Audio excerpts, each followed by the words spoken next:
Hello. हाँ जी।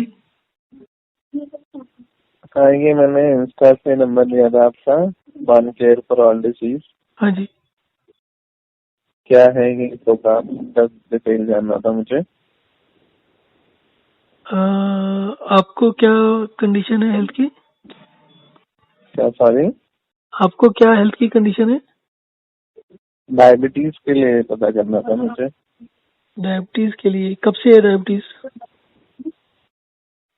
10-11 साल से। टाइप 2? हाँ। तो आप 10-11 साल से दवाई ले रहे हैं? हाँ, आपकी एज कितनी है? मैं नहीं ले रहा, मेरी मदर है। किसका? 55, मदर का? 56। हाँ। अच्छा, 55 56 है। हाँ। तो इनका फ्लूइड इनटेक और खाने पीने का शेड्यूल के बारे में बताना पड़ेगा। देखिए, वन केयर फॉर ऑल हाँ। डिसीज में मेनली दो चीजें होती हैं, आपको सीधा ही बताता हूँ। अगर आप कहें तो मैं आपको व्हाट्सएप कर देता हूँ कि क्या रूटीन फॉलो करनी होती है खाने पीने के बारे में और चलने के बारे में। कोई भी उस रूटीन को फॉलो करता है तो उसको कुछ ही दिनों में फायदा होने लगता है। डायबिटीज में दो सिम्टम्स होते हैं, एक तो प्यास ज्यादा लगती है और दूसरा पेशाब ज्यादा आता है। तो इन दोनों कंडीशन से आराम मिल जाता है 2-3 दिन में। और फिर उसके बाद डायबिटीज क्योंकि लॉन्ग रन होती है, तो इसमें टाइम लगता है, करीब 6 महीने साल भर ठीक होते हुए। बट आपको 4-5 दिन के अंदर ब्लड शुगर ड्रॉप कर जाती है। तो ब्लड शुगर ड्रॉप करने से ब्लड शुगर ठीक नहीं होती, डायबिटीज ठीक नहीं होती है। तो फिर उसके बाद वो कम ज्यादा होती रहती है, कभी कम हो जाएगी कभी ज्यादा हो जाएगी, बट धीरे धीरे करके ठीक हो जाती है। हाँ, तो एग्जैक्टली आप क्या देते हैं? You are providing some kind of medicine और you are just providing guidance? क्या कि exactly? अगर आप थोड़ा सा देखेंगे तो दुनिया के अंदर इस समय कम से कम भी तो लगा के चलो 8-10 करोड़ से तो ज्यादा डायबिटिक है। 8-10 करोड़ क्यों, इस समय तो 60-70 करोड़ होंगे दुनिया में जिनको डायबिटीज है।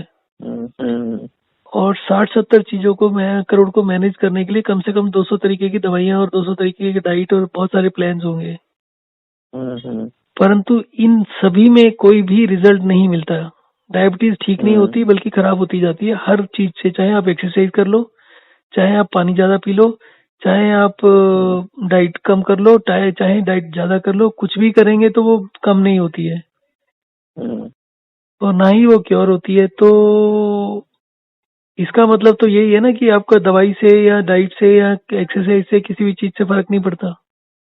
तो सबसे पहला काम तो ये करना चाहिए कि जो चीज दुनिया में करोड़ों लोग ट्राई कर चुके हैं उसको ट्राई दोबारा दोबारा करके टाइम वेस्ट ना करें।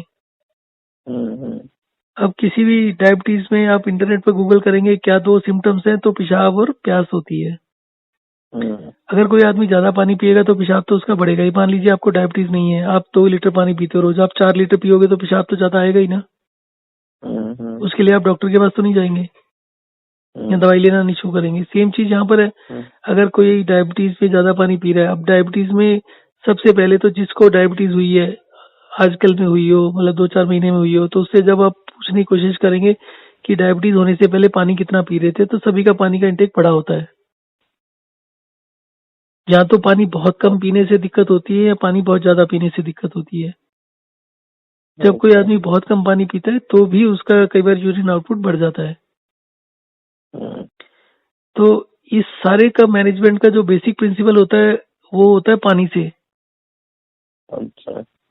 और दूसरा होता है आपके एनर्जी से। डायबिटीज जो होती है मेटाबॉलिक सिंड्रोम होती है, इससे कमजोरी बढ़ती है। और आप जितनी दवाइयां लोगे उससे कमजोरी और बढ़ेगी। आपको आपका कॉन्स्टिपे मतलब पेट भी खराब होने लगेगा, पेट की दवा भी दे देते हैं दवाई के साथ में।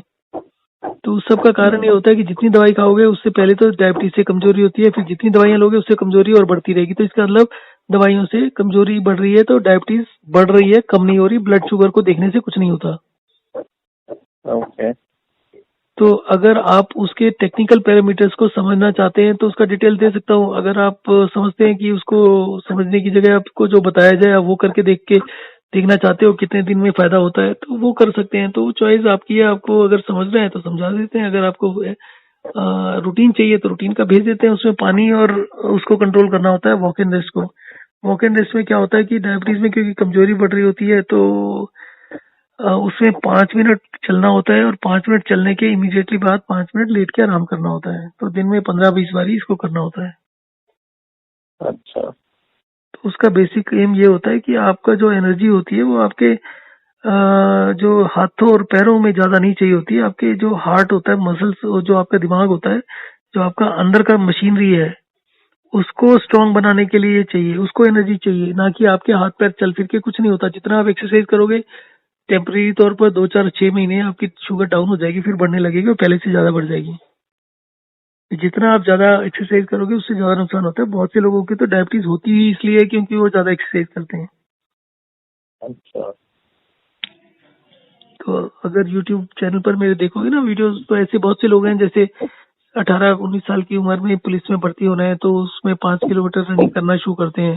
पहले कभी स्कूल में खेले कूदे नहीं, तो वो जब 5 किलोमीटर रोज रनिंग करना शुरू करते हैं तो प्यास ज्यादा लगने लगती है, पानी ज्यादा पीते हैं तो डायबिटीज हो जाती है, टाइप 1 हो जाता है उनको। समझ गया मैं। तो फिर मतलब आप ये कह रहे हैं कि balance of everything is required, है ना? Balance of everything is required, और बैलेंस को करने के लिए पानी को ही कम ज्यादा करना होता है। एक जैसा पानी रोज नहीं पीना होता, कि जैसे बोलते हैं 2 लीटर पानी पियो, 4 लीटर पानी पियो, ये सब बेकार की बातें होती हैं। पानी हमेशा आपको, जैसे आपको सिंपल सा एग्जांपल दे देता हूँ कि आपकी ब्लड में इम्बेलेंस है, कुछ चीजें ज्यादा है कुछ कम है, बॉडी में भी कुछ चीजें ज्यादा है कम है, आपको ठीक करना है। तो अगर आप सिंपल सा एग्जांपल लो, 1 गिलास पानी लो, उसमें 1 चम्मच नमक डाल दो, उसको पियो। अगर नमक ज्यादा लग रहा है, नमक कम करना है, थोड़ा पानी और डाल दो। अगर नमक आपको कम लग रहा है और बढ़ाना है तो अगली बार जब नमक पानी बनाओगे तो पानी कम ले लो, नमक उतना ही डाल दो, तो नमक बढ़ जाएगा। तो पानी को कम ज्यादा करके हम नमक को कम ज्यादा कर सकते हैं। दवाई की जरूरत कहाँ रहेगी। ओके। तो बेसिकली आप जो भी दवा खाते हैं वो तो पास हो जाती है। अगर दूसरा एग्जांपल लेता हूँ आपको, मान लो आप ब्लड टेस्ट कराते हो, आपका मान लीजिए सोडियम कम आ रहा है, ठीक है। आपके शरीर में ब्लड होता है 4-5 लीटर, उसके अंदर जो सोडियम का कंटेंट होता है मुश्किल से 1 ग्राम होता है पूरे ब्लड के अंदर। 1 नहीं तो 2 ग्राम होगा, 3 ग्राम होगा, ठीक है। अगर वो कम ज्यादा होगा तो कितना कम ज्यादा होगा, 0.1 ग्राम। 1 चम्मच में 5 ग्राम आता है। 5 ग्राम का मतलब अगर आप पूरे दिन में 1 चम्मच नमक एक्स्ट्रा ले लोगे तो ठीक हो जाना चाहिए ना। तो सालों साल ठीक क्यों नहीं होता। इसी तरीके से ब्लड शुगर का है, इसी तरीके से कैल्शियम का है, इसी तरीके से पोटेशियम का है, इसी तरीके से D3 का है, हर चीज का इसी तरीके से है। बॉडी के अंदर हर चीज बैलेंस चाहिए, और वो बैलेंस जो बनता है वो अपने आप से नहीं बनता, दूसरी चीजों को देखकर बनता है।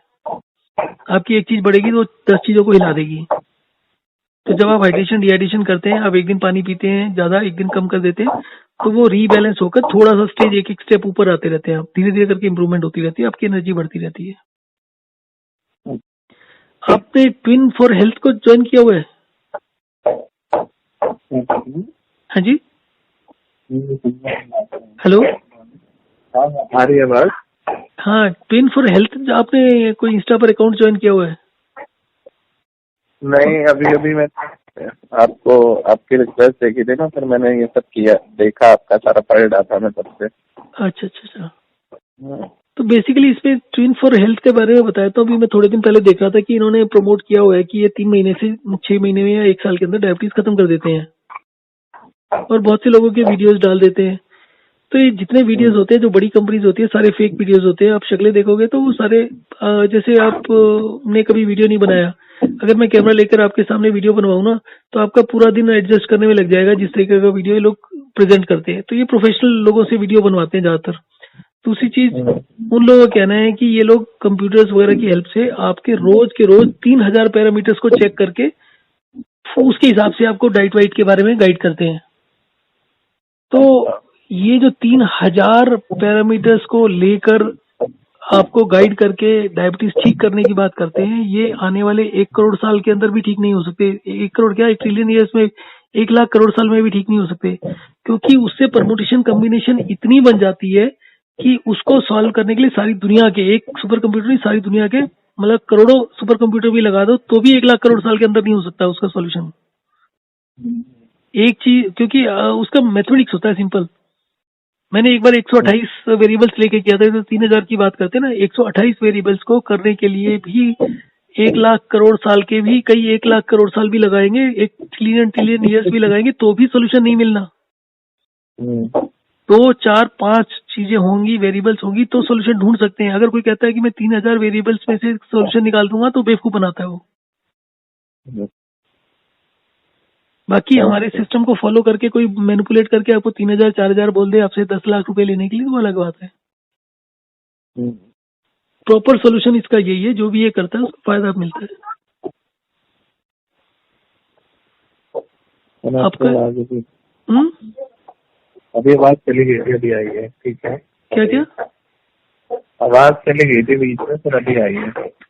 अच्छा, तो मैं ये कह रहा था कि अगर कोई कहता है ना 3,000 पैरामीटर्स के बेसिस पर वो लोग डिसाइड करते हैं कैसे डायबिटीज को रिवर्स करना है, तो वो फ्रॉड है। हाँ, 3,000 पैरामीटर्स को छोड़िए, 100 पैरामीटर्स भी होंगे तो भी उसको 1 लाख करोड़ साल के अंदर नहीं सॉल्व किया जा सकता। जो मैथमेटिकली सॉल्व करने की बात होती है ना, या उनको एग्जैक्टली पता चल जाएगा, वो कंप्यूटर्स की बात करते हैं। तो कंप्यूटर्स की ही लैंग्वेज में अगर बात करें तो इम्पॉसिबल चीज है। समझ गया मैं। अब मेरे को क्या करना होगा? एक तो आपने जो डाइट बोल रहे हैं वो करना होगा, करें? देखिए, पानी से क्या होता है, जैसे मैंने आपको नमक का एग्जांपल लेके बताया, तो पानी हर चीज को 2 हिस्सों में बांट देता है। तो जो आपके पैरामीटर्स हैं, जो आपके वेरिएबल्स हैं, जो आपके 100, 200, 500, 1000, 2000, 3000 की बात कर रहे हैं, वो 2 में डिवाइड होते हैं। क्योंकि पानी या तो किसी चीज को पॉजिटिवली फायदा करता है या नुकसान करता है, या तो कम कर देगा या ज्यादा कर देगा। तो 2 चीजों को लेके आप अगर चलते हैं तो एक दिन आपकी जो चीजें कम है वो ज्यादा हो जाएंगी, एक दिन जिस दिन आप पानी बढ़ाएंगे जो ज्यादा चीजें वो कम हो जाएंगी। 48 घंटे में आपको किसी भी जानलेवा बीमारी में भी 60-70% का आराम मिल जाता है। ये चीजें उन लोगों पर भी ट्राई हो चुकी है जहां पर डॉक्टर हाथ खड़े कर देते हैं कि पेशेंट नहीं बचेगा, वो भी 48 घंटे में 60-70% इंप्रूव कर जाता है और बच भी जाता है। अच्छा,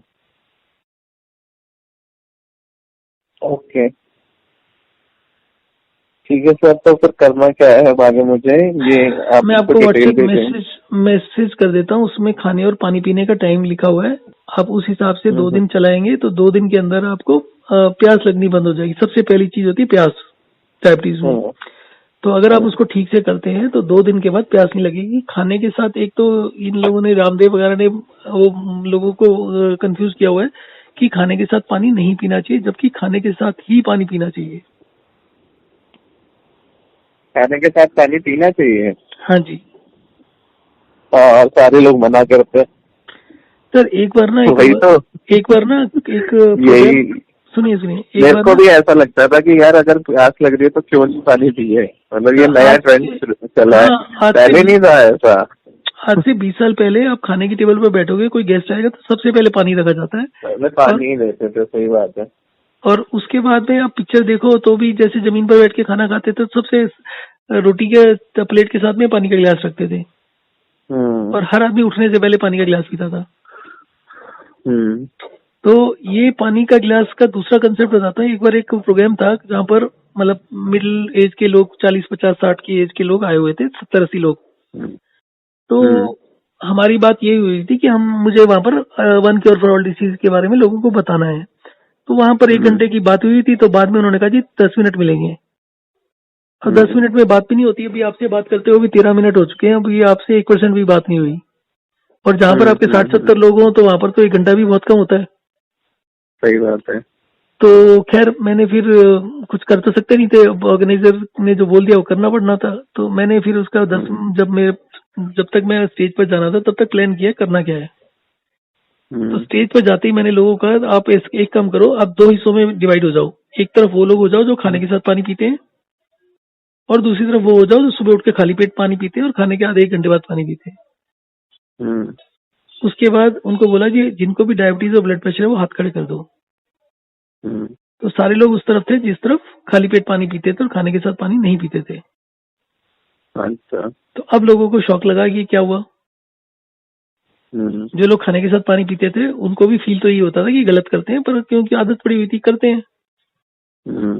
तो अब जब ये देखा तो फिर सब लोगों ने बोला और शुगर किनको था? जो खाने के साथ पानी नहीं पीते उनको था। हाँ जी। तो इसलिए ये पता लगाना तो 2 मिनट का काम है ना। अब उसके बाद मैंने हॉस्पिटल, जब ये सब रिजल्ट मिले तो मैं हॉस्पिटल भी गया। ये थ्योरी तो मैं पहले बना चुका था कि पानी की वजह से होता है जो भी होता है। और सबसे बड़ी बात क्या है कि दुनिया में कोई स्टडी ही नहीं हुई पानी के ऊपर। अगर किसी को प्यास ज्यादा लग रही है तो उसके ऊपर स्टडी होनी चाहिए ना, प्यास ज्यादा क्यों लग रही है। ये तो पता नहीं है, पर दवाइयां शुरू कर दी। भाई अगर आपको प्यास ज्यादा लग रही है तो पहले तो ये समझना चाहिए ना कि आपको प्यास लग क्यों रही है। जो दूसरा आदमी जो आपकी जैसा खाता पीता है, आपकी जितना हाइट है और वेट है, उसको प्यास नहीं लग रही, उसका 1 लीटर से काम चल रहा है, तो आपको 4 लीटर की जरूरत क्यों पड़ रही है? उसके ऊपर दुनिया में कोई स्टडी नहीं है। और फिर उसके बाद जब हमने एक्सपेरिमेंट शुरू किए, मेरे चैनल के ऊपर कम से कम नहीं तो 1000 लोग हैं जो बताते हैं कि अगर पानी को खाने के साथ पीना शुरू किया जाए तो 2 दिन के बाद प्यास लगनी बंद हो जाती है, मुंह में सलाइवा बढ़ जाता है। अच्छा, मुंह में पानी पानी आ जाता और है। ये जो बोलते हैं कि सुबह सुबह उठ के पानी पियो, 1 लीटर पानी पियो, खाली पेट पानी पियो, ये सब भी बकवास ही है मतलब। ये मेरे चैनल के ऊपर ऐसे बहुत से लोग आ चुके हैं जो 1-1, 1.5 लीटर पानी पीते तो उनके पूरा फिशर हुआ हुआ है, पूरे फटी हुई है अंदर से। पाइल जो होते हैं ना, जो लास्ट स्टेज, थर्ड स्टेज पे पहुंच जाते हैं कि रोज ब्लड आता है, उनका वो हाल हुआ है। फिशर्स का मतलब होता है रक्तों वगैरह में क्रैक्स आ जाते हैं। अच्छा, पता नहीं, लकीली ये अच्छी बात है कि मैंने ना कभी भी ना तो सुबह उठ के पानी पिया और ना ऐसे पानी पिया कि भाई पानी पीना है। जब मुझे प्यास लगी तभी पानी पिया मैंने, ठीक है। जितना पानी पीता हूँ तो सब लोग बहुत पानी पीते हैं, तो मैं सोचता हूँ यार मैं तो कम इतना पानी पीता नहीं, सारे लोग शोर में खा के रखते हैं पानी मत पियो, और मैं खाने के बाद भी पानी पीता ही हूँ। तो मतलब मुझे ऐसा लगता है कि अननेसेसरी की एक्सरसाइज क्यों करूँ मैं, पानी पीना है 24 घंटे अपने दिमाग में क्यों रखूँ। लेकिन अब मुझे लग रहा है कि शायद मैं सही करता हूँ अपनी बॉडी के साथ। फिर तो सबसे बड़ी बात है कि अगर आपको किसी के ऊपर भरोसा करने की जरूरत नहीं है। वैसे तो मैं क्योंकि पैसे नहीं अभी कमा रहा, किसी को चार्ज नहीं कर रहा, तो इसलिए मेरा कोई इंटरेस्ट नहीं होगा लोगों को बीमार करने का। अब वैसे तो रामदेव भी नहीं करता, बट मतलब वो धीरे धीरे करके तो उसका इफेक्टिवनेस खत्म होता जाता है, तो उसने धीरे धीरे दवाइयां शुरू कर दिया, दवाइयां बेच के तो पैसे कमाता है वो। आपने यही बताया ना कि लोगों को डायबिटीज जैसे है, तो आप वही बता रहे थे ना कि पानी कम ज्यादा कर रहे हैं और पानी पीने के बाद फिर दवाइयां बढ़ रही हैं। दवाई से क्या होता है, टेम्पररी इलाज होता है, शुगर कम हो जाता है, लेकिन बॉडी की एनर्जी आप एग्जैक्टली सेम बोल रहे हो। ये मैंने केस अपने घर में ही फील किया है। जैसे जैसे दवाइयां दी है वैसे वैसे फिर और फैक्टर्स पे चढ़ रहे हैं, जैसे कैटरिंग बढ़ रहा है, ये बढ़ रहा है। मतलब ये आप एग्जैक्टली वही वर्ड्स बोले जो हो रहा है। मतलब एनर्जी लेवल डाउन होती है धीरे धीरे, और हुई है एनर्जी लेवल डाउन। इतने सालों से दवाइयां चल रही है, एनर्जी लेवल डाउन हुई है। और ये चीज आप कहीं पर भी पढ़ लो, ये जो मेडिसिन सिस्टम होता है, जो साइड इफेक्ट वगैरह लिखते हैं, वो छोटी मोटी चीजें लिखते हैं थोड़ी बहुत, और उसको भी कंफ्यूज करते हैं कि जिससे फायदा ज्यादा है नुकसान कम है। अरे पीछे क्या हुआ था ना, शुगर इतना बढ़ गया था मम्मी का, तो इंसुलिन चलता था। फिर हमने क्या किया ना, हमने थोड़ा ये एक पापा के ऑफिस में थे, तो वो अजवाइन वगैरह और ये सारी चीजें ना थोड़ा पानी में मिला के पिया उन्होंने। सुबह सुबह खाली पेट खाया था अजवाइन, 3 चीजें थी, काली मिर्च और ऐसे करके ना थोड़ा उन्होंने खाया। उसके बाद ना अपने आप ही 2-3 महीने में शुगर एकदम कंट्रोल हो गई। फिजिकल एक्टिविटी तो उतनी ही थी। इंसुलिन बंद करने के लिए डॉक्टर को बोलते थे, शुगर लो हो जा रही है, वो करते ही नहीं थे। फिर हमने खुद इंसुलिन बंद करी उनकी, ठीक है। उसके बाद उनकी शुगर कंट्रोल रह रही थी, और आप जैसे बोल रहे हैं ना कि उनका वेट लॉस भी हो रहा था, एनर्जी भी कम हो रही थी, और शुगर भी वो होती थी। तो हमें ऐसा लगता था कि क्यों इतनी दवाइयां चला रहे हैं। फिर बाद में फॉर्माइड ग्रुप बंद किया हमने, है ना। और अब जाके मतलब फिर हम सिर्फ प्लेन 2 बीपी की, 2 शुगर की अभी भी चला रहे हैं, कोलेस्ट्रॉल की दवाई चला रहे हैं अभी भी, ठीक है। लेकिन फिर अब शुगर दोबारा बढ़ने लग गया अपने आप ही। चाहे आप अजवाइन दो या कुछ भी दो, ये दवाइयों का एक रूप, दूसरा रूप, तीसरा रूप है। कोई भी चेंज आप डाइट में करके कोई भी शुगर को कंट्रोल करोगे तो वो नुकसान करेगी। अच्छा, शुगर ना तो डाइट हाँ, मतलब आजकल तो व्हाट्सएप यूनिवर्सिटी इतनी खुल गई है, उसमें कभी कहते हैं लहसुन खाओ, कभी कहते हैं सुबह उठ के ये खाओ, कभी कहते हैं वो खाओ। वो दवाई ही होती है, वो दवाई ही होती है। आप ये समझो ना कि वो चीजें क्यों बोलते हैं, क्योंकि दवाइयां भी उन्हीं चीजों से बनती है। अब टेबलेट खाने की जगह वो लोग वो बोल देते हैं ना, टेबलेट वाले शोर मचाएंगे ना, टेबलेट वाले बोलेंगे हम जी अपनी दवाई में टेबलेट वो डालते हैं, अजवाइन डालते हैं ना, अजवाइन वाले बोलेंगे कि टेबलेट में भी वो है। भाई अगर वो बोलेंगे तो आपको कड़वी दवाई खाने की जगह तो टेबलेट खानी आसान लगेगी। और अगर दवाई बनाने वाले ने बोल दिया कि मैंने इसमें वो डाला है, लहसुन डाला है, तो फिर आदमी कहेगा ये तो बेवकूफ बना रहे हैं, लहसुन तो सब्जी में भी डलता है, उसी में डाल लेते हैं। तो ये कच्चा खाना, वच्चा खाना, ये सब लोगों को बेवकूफ बनाते हैं। क्योंकि अगर आप बोले सब्जी में, तो सब्जी में आपका लोग पहले से ही डालते हैं।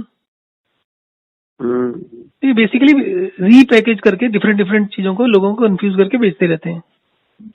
हाँ मतलब ये मैंने ट्रेंड एनालिसिस किया है कि कभी ना एक चीज को लेके एकदम हो जाएगा कि आंवले बहुत खाओ, आंवले का सीजन आएगा, कभी कुछ आएगा कि मतलब ये खाओ, घर की रेमेडी है, तो वो चारों तरफ पूरे सोशल मीडिया पे फैलने लगेगा कि ये खाओ, इससे फायदा हो रहा है। तो उसकी सेल बढ़ाने के भी मुझे कभी कभी शक होता है कि एकदम से सेल क्यों के आ अलावा जाता है लोग कुछ बेवकूफ होते हैं, मतलब एक ही चीज का 500 इलाज बता देंगे कि जी ये करो वो करो। अरे अगर एक चीज नहीं हो रही है, आदमी 500 चीज ट्राई करेगा, उसको कैसे समझ में आएगा कि कौन सी चीज काम करती है। हमारा तो अब हैरानी की बात है कि मेडिकल साइंस या कोई भी पढ़ा लिखा आदमी जो मैं बता रहा हूँ उसको क्यों नहीं देख रहा। क्योंकि एक तरफ आपके पास एक बीमारी की 500 दवाइयां हैं और हमारे पास एक इलाज है 500 बीमारियों का, तो कौन सी ज्यादा इफेक्टिव हुई? सही बात है। दुनिया यहाँ की पे कोई ट्रस्ट भी फैक्टर बीमारी भी हो, है। दुनिया की कोई भी बीमारी हो, लास्ट स्टेज तक की, जहां पर कैंसर हो जाए किसी को, लास्ट स्टेज पर पहुंच जाए, उसमें भी कोई आदमी ये करेगा तो वो आदमी महीने 1.5 महीने में ठीक हो जाएगा।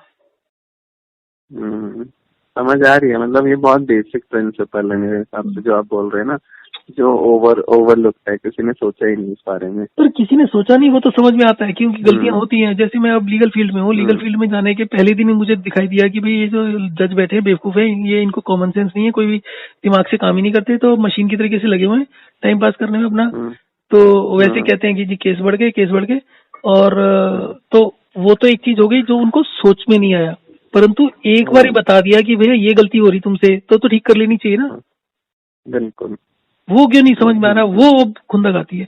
और यही चीज मैं आपको बताता हूँ, मैं कोर्ट में जाके मैंने बोला जी ये आपका सिस्टम, आप जो जिस तरीके से काम कर रहे हो उसमें ये गलती है, और टेक्निकल गलती है और लीगल गलती है, ठीक है। तो उसके बाद उस आदमी को वो गलती नहीं दोहरानी चाहिए ना। वो गलती आज भी दोहरा रहे 20 साल के बाद भी। वो गलती क्या है मैं बताऊं आपको। आपकी किसी से कोई मुकदमेबाजी हो गई या लड़ाई हो गई, तो आप किसी के पास जाओगे तो आप उसके सामने अपना पक्ष रखोगे ना। बिल्कुल। तो कई बार क्या होता है कि हम जब कोई डिस्प्यूट होता है तो हम मान लीजिए आप भी ऑनेस्ट हो, मैं भी ऑनेस्ट हूँ, तो हम ऑनेस्टली बता देते हैं कि जी हमारा ये केस हुआ था, पर मैं भी सोच रहा हूँ कि मैं ठीक हूँ और दूसरा आदमी सोच रहा है मैं ठीक हूँ। तो जज होगा वो फैसला देगा ना। परंतु जब हमने दोनों ने एक मतलब बात, जो क्या बात हुई थी वो बात सच सच बता दी, उस बात को मतलब छुपाया नहीं, तो सीधा सीधा फैसला होना चाहिए ना। सारे उसके बाद ये कहते हैं वो नहीं है, देखो इसका लीगल प्रोसीडिंग क्या है, ये पॉइंट कहाँ पे वो करता है, वो पॉइंट नहीं, मैं बहुत बेसिक चीज बात कर रहा हूँ, बहुत कॉमन सेंस की बहुत बेसिक चीज बात कर रहा हूँ, टेक्निकल बात नहीं कर रहा हूँ। ओके। हमारी लड़ाई हुई सुबह के 10 बजे। पहले मैंने आपको गाली दी, फिर आपने मुझे मारा, फिर मैंने डंडे से मारा या पत्थर उठा के मारा आपके, ठीक है। अब हमने जाकर ये बातें एज इट इज बोल दी, आपने कहा हाँ जी यही बात हुई थी, तो जज को क्या करना चाहिए, पहली डेट में फैसला दे देना चाहिए ना। अब अगर इसके बाद में जज ये कहता है कि भैया इसका एविडेंस लेकर आओ, तो उसका क्या मतलब हुआ? जो मैंने बोला वो आप भी मान रहे हो कि ऐसे ही हुआ था। मैंने गाड़ी एक जगह लगा दी, आपने कहा यहाँ से हटा, मैंने कहा गाली दे दी तेरे बाप की जगह, आपने फिर मेरे को मारा, फिर मैंने आपको मारा, तो ये सारी चीजें तो हम दोनों मान रहे हैं ना कि ऐसे ही, बिल्कुल ऐसे ही हुआ था। तो अब एविडेंस क्या देना है? दोनों पार्टी जब खुद ही बता रही है तो अननेसेसरी का प्रोसीडिंग क्यों करना है? अननेसेसरी नहीं, मतलब उसका लॉजिक क्या है भाई? आप तीसरे चौथे आदमी से बुलवाओगे, हम दोनों जब एक फैक्ट के ऊपर है क्लियरिटी कि भाई हाँ ऐसे ऐसे हुई थी चीजें, तो सीधा सीधा जजमेंट देना है। और इसके अलावा बहुत से और छोटे मोटे टेक्निकल चीजें हैं जो सालों से 50 सालों से गलत कर रहे हैं। मैं जिस भी डिपार्टमेंट में जाता हूँ वहां पर जाके ये पता चलता है कि पिछले 50 साल से जो भी हो रहा था सब आंखें बंद करके हो रहा था। और बहुत छोटी कॉमन सेंस की बातें हैं, जो एक रिक्शा पुलर जो कभी स्कूल नहीं गया वो भी वो गलती नहीं करेगा जो ये लोग गलती पढ़े लिखे लोग करते हैं। ये जितने साइंटिस्ट हो रखे हैं ना, ये इतने पढ़े लिखे होने के बावजूद इन लोगों को छोटी सी बात समझ में नहीं आती है, और जब मैं बोलता हूँ कि इसको इस तरीके से ठीक करना है तो ये लोग गाली गलौज करना शुरू कर देते हैं। मतलब आपका जो ये कॉन्सेप्ट है उसको वो ध्यान ही नहीं दे रहे। ध्यान तो छोड़ो, गाली गलौज पर आ जाते हैं सीधा का सीधा। अच्छा, वैसे कहने को पढ़े लिखे लोग हैं, पर इनको ये बात करने की तमीज नहीं होती। अगर कोई गलत है तो आप हमारे पेशेंट से बात करो, जिसके फोन नंबर चाहिए, जिसके रिकॉर्ड चाहिए वो सारे ले लो। वो बात भी मेरे को आपकी एकदम सही लगी ना। आप ये बोल रहे कि मतलब 6 लीटर ब्लड है, उसमें अगर 1 ग्राम ही कैल्शियम मतलब पोटेशियम है या सोडियम है तो वो 0.5 ग्राम हो गया। तो उसमें फर्क क्या पड़ता है? मतलब हमने एक बार खाया नमक, वो तो उतना मेंटेन हो ही जाता है। नहीं होता फिर भी। सी देखो, मैं बताता हूँ, मैंने एक बार ना मतलब पढ़ के इंटरनेट के ऊपर मैंने पानी में नमक डाल के लेना शुरू कर दिया। मैं 2 चम्मच एक्स्ट्रा नमक लेता था रोज के, जो कि बहुत ही डेंजरस है मेडिकल साइंस के हिसाब से। जब मैंने शुरू किया था तो मेरा जो ब्लड सोडियम आता था ना, सीरम सोडियम, वो आता था 145 के आसपास, जो कि हायर लिमिट होती है उसकी सोडियम की ब्लड में। और 1 साल के बाद कंटिन्यूसली इतना नमक ज्यादा खाने के बाद मेरा 132 के आसपास आ गया, 133, जो कि लोअर लिमिट होती है। तो कम हो गया ना, जबकि मैंने बढ़ा दिया था इंटेक। सेम चीज आपके फैट्स का है, सेम चीज हर चीज का है। कोई भी चीज शुरू करेंगे, पहले वो आप जब तक ठीक खा रहे हो वो आपके ठीक रेंज में होगी, हाई रेंज में होगी। जैसे जैसे बढ़ाते जाओगे तो एक रेंज है पहले तो शुरू में तो वो थोड़ा सा इंप्रूव होगा, मान लो कोई 142 है, 145 40 तक जाएगा, और फिर वो रिवर्स मारना शुरू होगा। बॉडी उसको बिल्कुल ही एब्जॉर्ब करना बंद कर देती है। आप कोई भी दवाई खाओगे 3 दिन काम करती है, उसके बाद काम करना बंद कर देती है।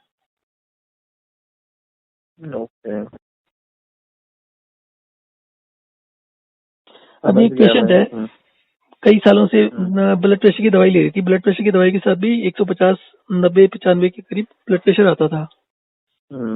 तो 15 दिन से उन्होंने दवाई खानी बंद करी हुई है, उनका ब्लड प्रेशर गिर के 90 पर पहुंच गया है। अच्छा। तो अब वो ब्लड प्रेशर की दवा जो ले रहे थे, और यही एक्सपीरियंस कुछ और लोगों के साथ हुआ है। ब्लड प्रेशर ठीक ठाक चल रहा है, बेवकूफी करके कि भाई पहले इनको ब्लड प्रेशर होता था, दवाई देनी शुरू करी, उसका ब्लड प्रेशर नीचे ही नहीं आता। तो ब्लड प्रेशर एक दिन अगर ब्लड प्रेशर की दवाई नहीं खाते ना तुरंत बढ़ जाता है, क्योंकि बॉडी इतना ससेप्टेबल कर दी ना दवाई नहीं, और उनको नहीं ठीक। देखो, ब्लड प्रेशर की दवाई चालू करेंगे तो ब्लड प्रेशर नीचे आता है, पर अगर उसको लेते रहोगे फिर दोबारा से बढ़ने लगता है। वो ब्लड प्रेशर की दवाई जब ज्यादा हो जाती है तो इस वजह से भी बढ़ता है। अच्छा, ओके। तो ये बड़ी कॉम्प्लेक्स चीज है। बॉडी के अंदर जो सिस्टम है ना, जब आप फालतू चीज लेते हो तो बॉडी उसको बाईपास करने लगती है, कंप्लीटली बाईपास कर देती है। अच्छा, बॉडी के सिस्टम इतने परफेक्ट हैं, और ये जबरदस्ती उस सब सिस्टम के होते हुए, देखते जानते हुए, सब कुछ रिकॉर्ड्स में रखते हुए, कंप्यूटर होते हुए, ये लोग इस तरीके से बेवकूफ बना रहे हैं जनता को।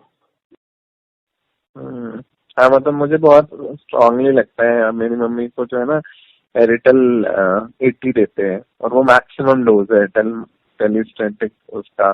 उसके बाद भी मोजोवास भी देते हैं, बीपी कंट्रोल रहना चाहिए, बीपी कंट्रोल रहना चाहिए। मैंने कहा इतना बीपी तो होता ही नहीं है इनका, क्यों ये दवाई देते हो? तो बोलता है कि नहीं ये तो खानी पड़ेगी, नहीं खाओगे तो प्रॉब्लम हो जाएगी। सर, बीपी बढ़ता क्यों है? क्योंकि आपका ब्लड सर्कुलेशन नहीं हो रहा। ठीक है, अगर आप बीपी के दवाई खा लेंगे तो ब्लड सर्कुलेशन तो कम हो जाएगा ना।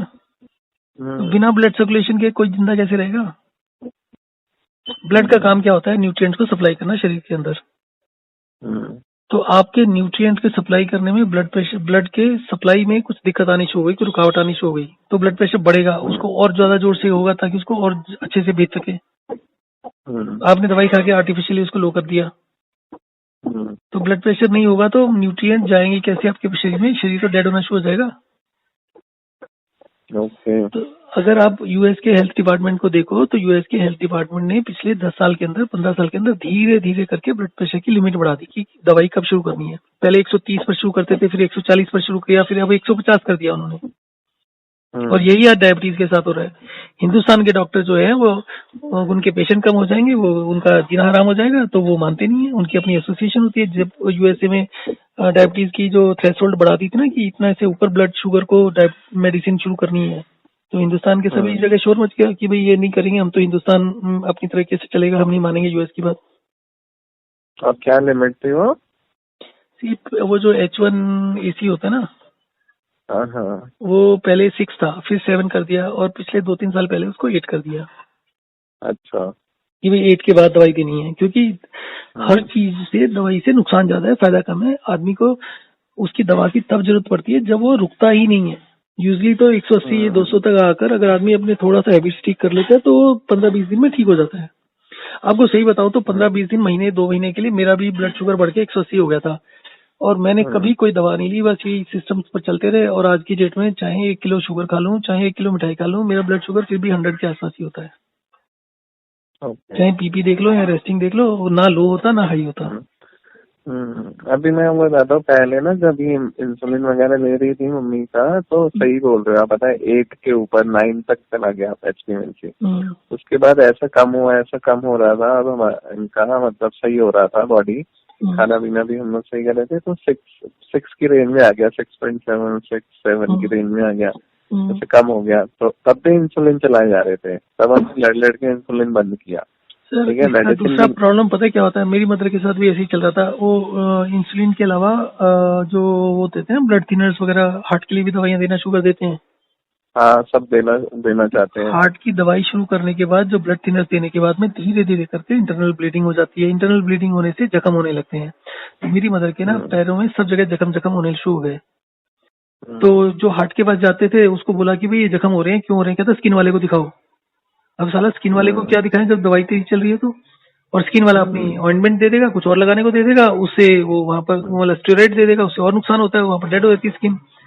तो फिर मैंने इंटरनेट वगैरह पर देखा, तो कोलेस्ट्रॉल वगैरह देखा। मैंने कहा यार तुम्हारी जो नॉर्मल लिमिट होती है वो ध्यान नहीं, 100 से मान लो 200 होती है। तो मैंने कहा वो जो 100 से 200 होनी चाहिए थी नॉर्मल लिमिट, वो 25 पर चल रहा है कोलेस्ट्रॉल। उसके बावजूद तुम तो कोलेस्ट्रॉल की दवाई दिए जा रहे हो और कम करने के लिए। तो ये बंद नहीं करनी चाहिए। वो कहते हैं जितना कम हो उतना अच्छा है। फिर मैं उसको मैंने कहा इंटरनेट पर तो लिखा हुआ है कि ये बहुत डेंजरस होता है। कहता लेकर ला के दिखाओ। मैंने कहा दवाइयों की वजह से हो रहा है, उसके साइड इफेक्ट्स हैं, और इंटरनेट पर है वो। बाई चांस उस समय मेरे पास एक कुछ आया हुआ था इस तरीके से, तो मैंने प्रिंट आउट ला के दिया। उन्होंने उसको भी बॉदर नहीं किया। फिर मेरे को अपना डिसीजन लेकर उन दवाइयों को बंद किया, तब जाके पैर ठीक हुए।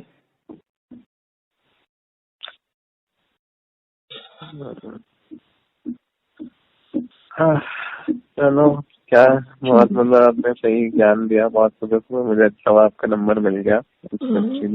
आपका ये नंबर व्हाट्सएप पर है ना? हाँ, व्हाट्सएप पे मैं है। आपको मैसेज कर देता हूँ, उसको देखिए, उसके तरीके से फॉलो करने की कोशिश करिए। बाकी आप यूट्यूब को भी सब्सक्राइब कर दीजिए, आपको पता चलेगा कि इसी एक ही फार्मूले से कितनी बीमारियां कितनी तेजी से ठीक होती हैं। ओके, ठीक। पर ये ध्यान रखिएगा कि ब्लड प्रेशर की दवाई लेते हैं ना, तो ये वाला क्योंकि इसमें पानी को रिस्ट्रिक्ट करना होता है, तो ब्लड प्रेशर के पेशेंट्स को थोड़ी सी प्रॉब्लम आ सकती है। तो ब्लड प्रेशर की दवाइयाँ जल्दी से जल्दी बंद करने की कोशिश करिए या कम करने की कोशिश करिएगा। और ब्लड प्रेशर दिन में 4 बार तो देख लेना चाहिए। ठीक है। ठीक है।